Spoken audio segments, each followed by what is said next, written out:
Social media open ಮಾಡಿದ್ರೆ ಬರೀ devil devil devil ಇದೇನಾ? ಏನು ಸರ್ ಆ ರೇಂಜ್ ಇಟ್ಕೊಂಡು ಹೋಗ್ತವ್ರೆ? ಬರೀ ಪ್ಯಾನ್ಸ್ ಯಾವ ಟಾಕೀಸಲ್ಲಿ ನೋಡು ಬ್ಯಾನರ್, ಎಲ್ಲಿ ನೋಡು ಟಿ ಶರ್ಟ್ಗಳ, ಏನು ಸರ್ ಇದು? ಅದು ಅವ್ರು ಮಾಡಿರೋ ಹೆಸರು ಸರ್. ಒಂದು ಡೈಲಾಗ್ ಕೊಡೋವ್ರೆ, ಏನು ನಾನು ಓನ್ ಟ್ಯಾಲೆಂಟಲ್ಲಿ ಬೆಳ್ತಿರೋದು, ಕಾಂಜಿ ಪಿಂಜಿ ಟೈರ್ ಅಲ್ಲ, ಬುಲ್ಡೋಸರ್ ಡೆವಿಲ್. ಬಾ ಬಾ ಸರ್ ನಕ್ಕವ್ರೆ, ಬಾ ಬಾ ಸರ್. ಒಂದು ಡೈಲಾಗ್ ಹೇಳ್ತೀನಿ, ಲೇಟಾಗಿ ಬಂದರು, ಲೇಟೆಸ್ಟ್ ಆಗಿ ಬಂದಿದೆ ಡೆವಿಲ್ ಸಿನಿಮಾ, ಬೇರೆನೇ ಲೆವೆಲ್. ಫ್ಯಾನ್ಸು ಅವ್ರು ಕೊಟ್ಟಿರೋ ನೇಮು ಡಿ ಬಾಸು, ಓಕೆನಾ? ಫ್ಯಾನ್ಸು ಅವ್ರು ಕೊಟ್ಟಿರೋ ನೇಮು ಡಿ ಬಾಸು. ಸೋಷಿಯಲ್ ಮೀಡಿಯಾದಲ್ಲಿ ಅವ್ರದ್ದೇ ರೇಸು. ತಲೆ ಎತ್ತಿ ನೋಡ್ಬೇಕು ಮಗ, ಅಣ್ಣ ಟಾಪು.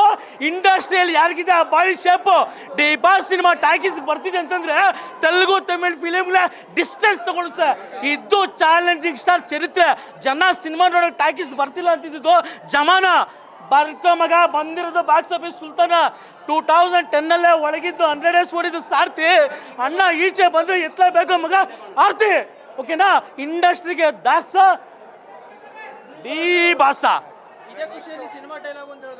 ಅದು ಹೇಳ್ದಲ್ಲ ನನಗೆ ಏನೋ. ಓಕೆ ಓಕೆ, ಇನ್ನೊಂದು ಹೇಳ್ತೀನಿ ಸರ್. ಆ ಡೈಲಾಗ್ಸು ಒನ್ ಮಿನಿಟ್. ಸೆಕ್ಯೂರಿಟಿ ಇದ್ದೊಂದು ರಾಜ ಅಲ್ಲ, ಸ್ವತಂತ್ರವಾಗಿರೋ ರಾಜ. ನಾನು ರಾಜನ ಸಾಯಕ್ಕೆ ಇಷ್ಟಪಡ್ತೀನಿ ಡೆವಿಲ್.